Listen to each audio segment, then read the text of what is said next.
Welcome to our channel. నేను మీ అవని. మనం కథలోకి వెళ్ళిపోయే ముందు మన ఛానల్ని తప్పకుండా సబ్స్క్రైబ్ చేసుకోండి. అలాగే లైక్ చేయండి. ఒక మంచి కామెంట్ ఇవ్వండి రా బంగారాలు. అలాగే కథ వినేసి వెళ్ళిపోకుండా ఇక ఒక చిన్న లైక్ అయినా ఇచ్చేసి హైప్ అనే ఆప్షన్ మీద క్లిక్ చేయండి. రాక్షసుడితో నక్కలేక పార్ట్ 21. అక్కడ కిచెన్ ఎంట్రన్స్ దగ్గర నిలబడుకొని గౌతమ్ ఎప్పుడైతే ఇంట్లోకి ఎంటర్ అయ్యాడో అప్పటి నుంచి మన గౌరీ పాప గౌతమ్కి సైట్ కొడుతూ ఉంటుంది. కానీ ఒకసారి గౌతమ్ ఆమె వైపు చూసేసరికి పొగరుగా కావాల్సిందే మొహం పక్కకి తిప్పుకుంటుంది. గౌతమ్ మనసులో చూడటానికి ఇది పరకపుల్లంత ఉంటుంది, కానీ ఇది చేసేది అంతా పొగరుబోతు పోట్లకిత్త రకం.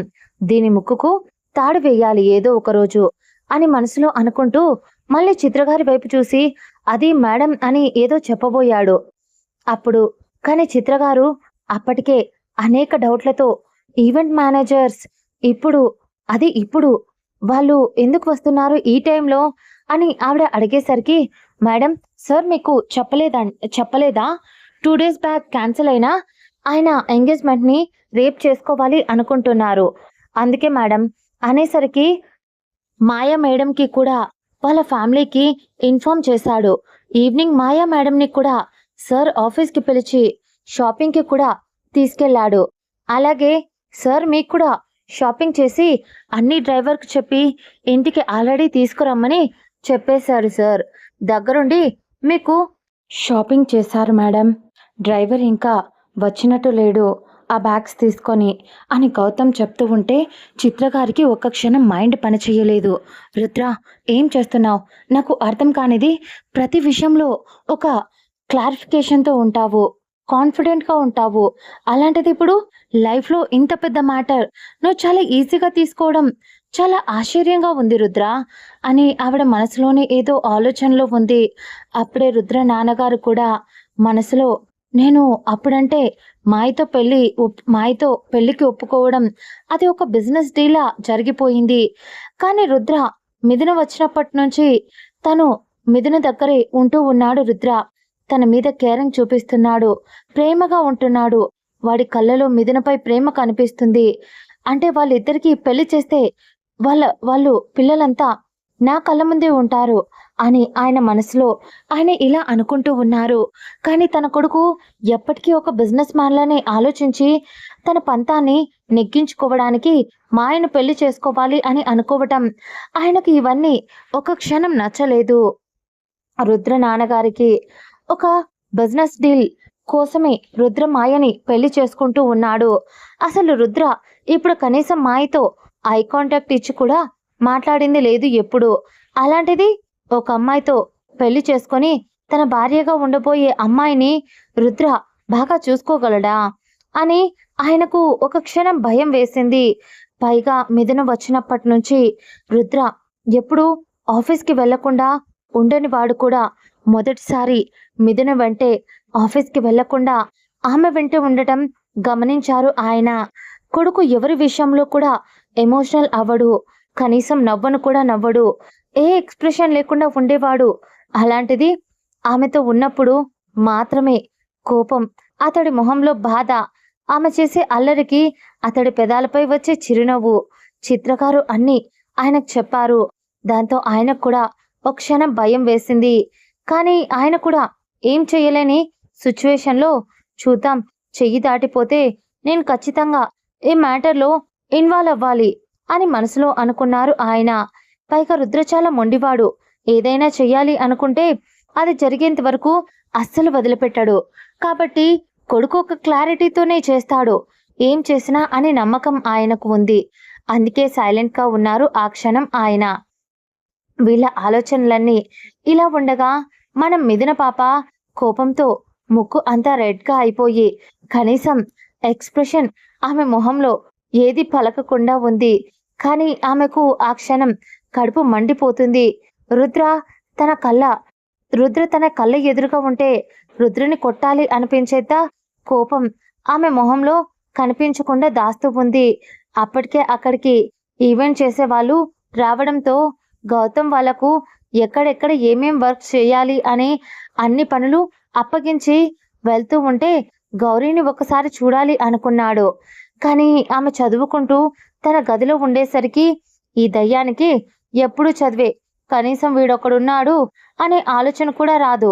దూరంగా ఉంటే మాత్రం సైట్ కొడుతుంది దీనికి అని తల కొట్టుకొని దాదాపు 2 గంటల పాటు అక్కడే ఉండి ఇంటికి వెళ్ళిపోయాడు. అప్పటికే సమయం 12 అవుతూ ఉంది. సుధగారు మిథునకు టాబ్లెట్స్ ఇచ్చి నిద్రపోమ్మని చెప్పి, ఒకవేళ నీకు కంఫర్ట్గా లేకపోతే నేను కూడా ఇక్కడే పడుకుంటాను అని ఆవిడ చెప్తున్నా, పర్లేదమ్మా, నేనిప్పుడు బాగానే ఉన్నా కదా, మీరు మీ గదిలో రెస్ట్ తీసుకోండి అని చెప్పింది మిథున. మామూలుగా అయితే తన అమ్మతో టైం స్పెండ్ చేయాలి అని తనకు అనిపిస్తూ ఉంది ఆ క్షణం. కానీ ఈ క్షణం ఆవిడ ఇక్కడే ఉంటే రుద్ర మీద వచ్చే కోపాన్ని ఎక్కడ బయటికి చూపించేస్తానో అనిపించి, పర్లేదమ్మా అంటూ కవర్ చేసింది. తర్వాత సుధగారు కూడా అక్కడి నుంచి వెళ్ళిపోయి అందరూ గాఢ నిద్రలో ఉన్నారు. కానీ ఇక్కడ మన పాపకు తగలపడిపోయేంత కోపం వచ్చింది. అసలు ఏ భయం లేకుండా, ఒరి రుద్ర, నువ్వు ఇంత ప్రేమించా అంత ప్రేమించా అని చెప్పకపోయినా నువ్వు నన్ను పెళ్లి చేసుకున్నావు కదా, అన్నీ అని కలిసి ఉందామని కూడా అడిగావు కదా, అలాంటిది నేను నువ్వు అడిగిన దానికి జస్ట్ ఒప్పుకోలేదు అని అప్పుడే ఇంకో దాన్ని తెచ్చి తగిలించుకుందాం అని అనుకున్నావా? అప్పుడే ఫిక్స్ అయిపోయావా? నిజంగా అబ్బాయిలు ఉత్త వేస్ట్ ఫెలోస్. వాళ్ళకు లీడర్వి నువ్వే. చేసేవి మాత్రం అన్నీ సైలెంట్గా చేసేసి ఇప్పుడు ఏం తెలియనట్టు కనీసం ఇంటికి కూడా రాకుండా ఎక్కడికి వెళ్ళావో కదా, వెళ్ళి నీకు కాబోయే ఫియాన్సీతో రొమాన్స్ చేసి వస్తావు కదా అంటూ తనలే తాను ఏదో పిచ్చి పిచ్చిగా మాట్లాడుకుంటూ సమయం గడిపేసింది మిథున. కానీ తనకు తన గదిలో ఉన్నప్పుడు ఏదో చప్పుడు అయినట్టు అనిపిస్తే బాల్కనీలోకి వెళ్ళి బయటికి చూడగా అప్పుడే ఎంట్రన్స్ నుంచి రుద్ర కార్ ఇంట్లోకి ఎంటర్ అయ్యింది. దాదాపు టైం 11:30 కావస్తూ ఉంది. వీడికి నిద్ర అనేది పట్టదనుకుంటా, దయ్యంలో తిరుగుతున్నాడు అని తిట్టుకుంటూ రుద్రను చూడాలి అని మనసు పోరు పెడుతుంటే ఒక్క క్షణం తన రూమ్లోకి వచ్చి అద్దంలో తన్ని తాను చూసుకుంటూ తన జుట్టు సరిచేసుకొని తన మొహాన చిన్న స్టిక్కర్ పెట్టుకొని బయటికి పరుగులాంటి నడకతో వచ్చింది మిథున. మన రుద్రబాబు కార్ దిగి స్టైల్గా అతడి సూట్కి ఉన్న బటన్స్ని తీస్తూ ఇంట్లోకి ఎంటర్ అయ్యాడు. అతడు లోపలికి వస్తూ ఉంటే మార్నింగ్ నుంచి భర్త ఎప్పుడు వస్తాడా అని ఎదురు చూస్తున్న భార్యలా అనిపించడం ఏంటి నా పిచ్చి. కాకపోతే వాళ్ళిద్దరూ భార్య భర్తలే కదా, ఒప్పుకుంటే మనం మిథున పాపకు కూడా నా మీద కోపం వస్తుందేమో రాసినందుకు. ఒకవేళ తను అలిగిన మొహాన్ని చూడలేక కాదు అని అంటే మన రుద్రబాబు కాల్ చేసే చూపుతో చూస్తున్నాడు రుద్ర. ఆయన నాకెందుకులేమ్మా, మీరిద్దరూ కలవాలన్నా విడిపోవాలన్నా అది నా చేతిలోనే ఉంది రుద్రబాబు, కాబట్టి కొంచెం కోపం తగ్గించుకో అయ్యా. మన పాప అసలే భయపడి చచ్చిపోయేలా ఉంది. సారీ సుత్తు కొట్టించకుండా నేను బయటికి వచ్చేస్తున్నా, ఇక కథలోకి వెళ్ళిపోదాం. అలా ఎదురు వెళ్ళిన తనను తన గాగుల్స్ నుంచి పక్కకు చూశాడు. కనీసం పక్క కూడా గాగుల్స్ని తీయలేదు. మిథున ఉక్రోషంగా అప్పుడెప్పుడు ఇంట్లో నుంచి బయటికి వెళ్ళాడు, మళ్ళీ ఇప్పుడు వచ్చాడు. ఇంతసేపు బయటే తిరుగుతూ ఉన్నాడు. కనీసం మొహంలో ఒక చిన్న చిరునవ్వు పెడితే వీడి సొమ్మేమైనా పోతుందా? లేదు కదా. నేనేమైనా వీడు ఆస్తినంతా లాక్కొని పోతున్నానా అని కోపంగా ఒకవైపు ఆవేశంగా ఆమె కంట్లో నుంచి కన్నీళ్లు వచ్చేశాయి. కాని మన రుద్రబాబు అవేం పట్టించుకోకుండా అదేదో తనకు ఏదో కాళ్ళకు ఒక ఆకు అడ్డుపడినట్టు దాన్ని ఉఫ్ఫని ఊదేసి వెళ్ళిపోయినట్టు ఆమె వైపు కనీసం ఒక్క చూపు కూడా చూడకుండా ఆమె ఎదురుగా ఉన్న పట్టించుకోకుండా అతని గదివైపు అడుగులు వేశాడు రుద్ర. ఆమెకి ఒళ్ళంతా మండిపోయింది. ఆమె చేసినవి ఆమెకి ఒక్క క్షణం గుర్తు రాలేదు. కేవలం రుద్ర తన్ని పట్టించుకోవడం లేదు. ఈ క్షణం పైగా నిశ్చితార్థం చేసుకుంటున్నాడు వేరే అమ్మాయిని అనే వార్తలు ఇంకా ఆమెలో నిప్పుకు ఆజ్యం పోసినట్టు అనిపించింది. దాంతో బలంగా తన ఎడమ కాలును నేలకు అదిమి పెట్టి కోపంగా ముందుకు వచ్చి రుద్ర గదివైపు అడుగులు వేసింది. కరెక్ట్గా ఆమె రుద్ర గదిలోకి అడుగు పెడుతుంది అని అనుకున్న కరెక్ట్గా అదే సమయానికి అతన్ని రూమ్ డోర్ని ఆమె మొహంపై దబేల్మని వేశాడు. ఆమె ముక్కు పగిలి అమ్మా అంటూ అరచింది. రుద్రను దొంగ సచ్చినోడు, బండ సచ్చినోడు, మొరటోడు, మోటోడు, వీడు ముందు జన్మలో రక్తం రక్తం పీల్చుకొని తాగే రాక్షసి అయ్యి ఉంటాడు. అందుకని ఈ జన్మలో నా రక్తం తాగుతూ నన్ను పీడిస్తున్నాడు అంటూ తిడుతూ ఉంది మన రుద్రబాబుని. ఓయ్ మిథున పాప, నువ్వు చేసే తప్పులన్నీ నువ్వు చేసేసి ఇన్నోసెంట్ అయినా మా రుద్రబాబును తిడితే నేను అస్సలు ఒప్పుకోను. ఓయ్ రైటర్, నీకేం తెలుసు నా బాధలు? మొత్తం మెంటలోని తీసుకొచ్చి నాకు కట్టావు. అసలు అదే ప్రేమ నాకు అర్థం కాదు. వాడి కళ్ళలో చూస్తేనే ఎంతో అమూల్యమైన ప్రేమ కనిపిస్తుంది, కానీ వాడి చేతల్లో మోటుతనం కనిపిస్తుంది. సరేలే, ఇప్పుడు వెళ్ళి మీ రుద్రభావను రిక్వెస్ట్ చేసుకోపో. పోతున్నాలే మిథున ఆ మాట అంటూ మోతి తిప్పుతూ ఆమె తగిలిన తన ముక్కుపై చెయ్యి వేసి రుద్దుకుంటూ ఇప్పుడు డోర్ వేసేశాడు. సైకోగాడు. వీడు ఇంత ప్రశాంతంగా ఉంటే నాకు అస్సలు నచ్చదు. వీని ఏదో ఒకటి చెయ్యాలి. ఏం చెయ్యాలబ్బా అని ఒక నిమిషం ఆలోచించింది మన మిథున పాప. దాంతో తనకి ఒక తింగరి ఆలోచన వచ్చి తన రూమ్ రుద్ర రూమ్ రెండు పక్క పక్కనే ఉంటాయి కాబట్టి మామూలుగా అయితే తన రూమ్కి రుద్ర రూమ్కి చాలా దూరం ఉండేది. కానీ తను భయపడుతుంది అని తన పక్కన ఎప్పుడైనా రుద్రని పిలిచినా కూడా తనైతే త్వరగా అలర్ట్ అవుతాడు అని తన రూమ్ పక్కనే అక్కి రూమ్, ఆది రూమ్ ఉండేది కూడా. తను ఆ రూమ్ని మిథునకు ఇచ్చింది అక్కి.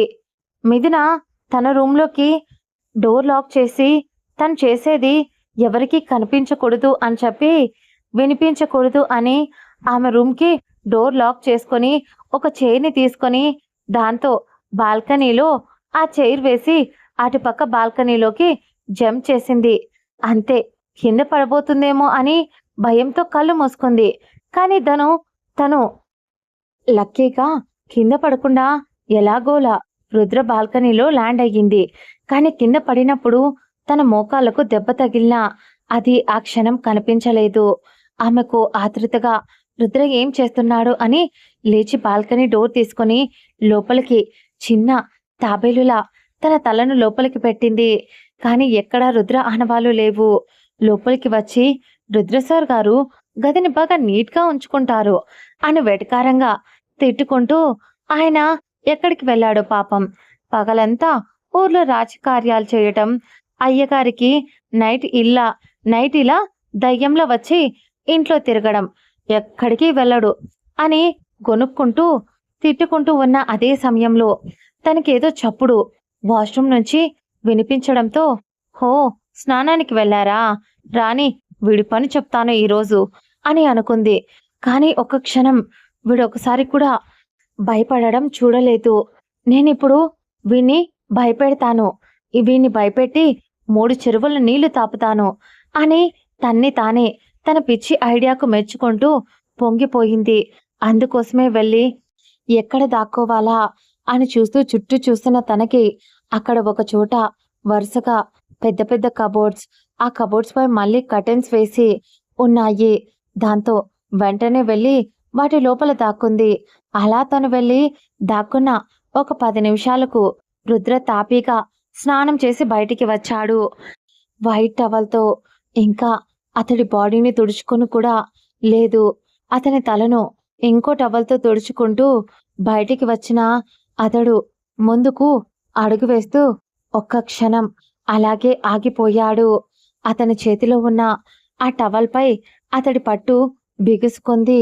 ఒక్క క్షణం కళ్ళు మూసుకొని భారంగా ఊపిరి తీసుకొని రూమ్లో వస్తున్న ఇంకొకరి బాడీ స్మెల్, అదే అతడు ఎంతో ఇష్టపడే స్మెల్. ఒక్క క్షణం అతడి పెదాలపై ఒక ఈవిల్ స్మైల్ వచ్చి చేరింది. ఆ స్మెల్ అతడికి తగలగానే తాపీగా బెడ్పై కూర్చొని ఆరామ్స్గా బెడ్పై పడుకున్నాడు రుద్ర. ఆ స్మెల్ పీల్చుకుంటూ మన మిథున పాపకు రూమ్లో చప్పుడు లేకపోయేసరికి ఇంతకీ పొగరుపోతోడు ఉన్నాడా అనుకుంటూ కబోర్డ్ని డోర్ని మెల్లగా ఓపెన్ చేసింది. తనకెదురుగా రుద్ర బెడ్ పైన టవల్తోనే పడుకొని ఒక చిన్న ఈవిల్ స్మైల్తో కళ్ళు మూసుకొని ఉన్నాడు. మన పాప రుద్రను అలా చూసి గుటకలు మింగుతూ ఉంది. ఈ పొగరుబోతేంటి ఇలా నా ముందు బట్టలు లేకుండా షో షో ఆఫ్ చేస్తున్నాడు. అసలే వీణ్ణి చూస్తే నేనే బంకలా వెళ్ళి అతుక్కుపోతూ ఉంటాను. అయినా ఈరోజు నా టైమే బాగోలేదు. ఎవరి మొహం చూశానో లేవగానే అని తిట్టుకుంటూ అనుకుంటూ మార్నింగ్ వీడి మొహమే కదా చూసింది. కాబట్టి ఇలాంటిదేదో ఖచ్చితంగా జరుగుతుంది అని అప్పుడే ఎక్స్పెక్ట్ చేశా అని తల కొట్టుకుంటూ నీకు టైం ఏం బాగోలేదు మీదనా అని అనుకుంటూ తనపై తానే జాలి పడుతూ మళ్ళీ ఒకసారి రుద్రాన్ని చూసింది. అతడు అంత ప్రశాంతంగా కళ్ళు మూసుకొని అలా పడుకొని ఉంటే అది కూడా జస్ట్ టవల్తో మాత్రమే టవల్ కట్టుకొని ఉన్నాడు. ఓపిక నశించింది. ఎంతసేపు అలాగే ఉంటావురా అయ్యా? దాదాపు హాఫ్ అన్ అవర్ అవుతుంది. నువ్వు వాష్రూమ్ నుంచి బయటికి వచ్చి లేచి బట్టలు వేసుకో, చూడలేక చచ్చిపోతున్నా అని కొంచెం చిరాగ్గా నసుకుతూ తనలో తానే గొనుక్కుంటూ ఉంది. రుద్ర ఉన్నట్టుండి ఆమె అలా గొనుక్కుంటూ ఉన్నా అదే సమయంలోనే టక్కున లేచాడు. లేచి ఎక్కడైతే మిదిన ఏ కబోర్డ్ దగ్గర అయితే దాక్కుని ఉందో అక్కడికి వచ్చి కబోర్డ్లోకి అతడి చెయ్యిని పెట్టాడు. కాని దానిపై ఉన్న అడ్డు తెరను మాత్రం పక్కకి జరపలేదు రుద్ర. కాని అతడు చెయ్యి పెట్టినప్పుడు అతడి చెయ్యి మొదట మిథున చెంపను తాకింది. ఆమె లోపల టెన్షన్తో అసలు వీడు కనుక ఇప్పుడు నన్ను ఇక్కడ చూస్తే పైనుంచి కిందికి విసిరేస్తాడు, బంతిని విసిరినట్టు. కాబట్టి సైలెంట్గా జంప్ అయిపోవాలి. ఆ తర్వాత వీడి మీద పగ గురించి ఆలోచించొచ్చు అని శ్వాసను కూడా ఉగ్గపట్టి అలాగే ఉంది. కానీ రుద్ర ఆ తర్వాత అతడు ఒక నార్మల్ టీషర్ట్ తీసుకొని ఆ కబోర్డ్లో నుంచి ఆ టీషర్ట్ తీసుకొని చెయ్యి బయటికి తీసేటప్పుడు ఆమె నడుంపై అలా తాకగా అతని చెయ్యి తగిలేసరికి బిగుసుకుపోయి నిల్చుని వీడేంటి నన్ను టచ్ చేయకుండా ఉండలేడా? నాతో మాట్లాడేటప్పుడు కూడా నన్ను అస్సలు వదలడు. ఇప్పుడు వీడితో గొడవ పడ్డా, ఇప్పుడు కూడా దూరంగా ఉన్నా నన్ను వదలడం లేదు. ఆయన వీడి టచ్లో ఏదో మ్యాజిక్ ఉంది అని పిచ్చిగా అనుకుంటూ మళ్ళీ తన పిచ్చి ఆలోచనలకు తన తలపై కొట్టుకొని అసలు ఇక్కడికి ఎందుకు వచ్చావే పిచ్చిదానా అని అనుకుంటూ ధైర్యం చేసుకొని ఒక నిమిషం బయటికి వెళ్దాం అని అనుకుంది. కానీ మన రుద్రబాబు ఆ మరుక్షణం చేసిన పనికి ఆమె షాక్తో గోడ కొట్టిన బల్లిలా. ఎందుకంటే అతడు ఆమె ఆ రూమ్లోనే ఉందని ఆ విషయాన్ని తెలిసినా కూడా అతడు ఆమె ముందే టవల్ని బెడ్పై విసిరేసి డ్రెస్ చేంజ్ చేసుకుంటూ ఉన్నాడు. రుద్ర మిథున తన 2 చేతులను కళ్ళకు అడ్డు పెట్టుకొని సచ్చినోడు నా ముందు బట్టలు మార్చుకుంటున్నాడు అని అనుకుంటూ దేవుడా కాపాడవయ్యా అని కళ్ళు మూసుకొని కంగారు పడుతుంది. మిథున రుద్రకు ఆమె అక్కడ ఉంది అనే విషయం తెలుసు. కానీ అతడు ఆ క్షణం అదేది పట్టించుకోలేదు. తెలిసినా కూడా మిథున కోపం చిరాకు అన్నీ ఎక్కువయ్యి ఇక తన వల్ల కాక ఒక్క నిమిషం కూడా లోపల ఉండలేక బయటికి రావాలి అని కబోర్డ్ డోర్ని మెల్లగా ఓపెన్ చేసింది. కానీ అంతలోపే రుద్ర రూమ్ డోర్ని ఎవరో నాక్ చేశారు. మిథున కబోర్డ్ డోర్ని ఓపెన్ చేసేదల్లా టక్కున లాక్ చేసుకుంది. రుద్రకి కొంచెం చిరాకు కోపం వచ్చినా సైలెంట్గా వెళ్ళి డోర్ ఓపెన్ చేశాడు. ఓపెన్ చేసి అక్కడ ఎదురుగా ఉన్న ఆ పర్సన్ని చూసి కొంచెం అయోమయంగా అనిపించి అది ఈ టైంలో ఆ పర్సన్ ఇక్కడ ఉండడం కొంచెం ఆశ్చర్యంగా అనిపించినా రుద్రకి అది ఎందుకో అర్థమయ్యింది. ఆ పర్సన్ ఆ సమయంలో అక్కడికి తనని ఎందుకు కలవటానికి వచ్చాడు అని. ఇంతకీ రుద్రని కలవటానికి వచ్చిన ఆ పర్సన్ ఎవరు? ఇంతకీ మన పాప కబోర్డ్లో ఎంతసేపు ఉంటుంది? ఇవన్నీ తెలుసుకోవాలి అంటే మళ్ళీ నెక్స్ట్ ఎపిసోడ్లో కలుసుకుందాం. అంతవరకు బాయ్. నన్ను తిట్టుకోకండి.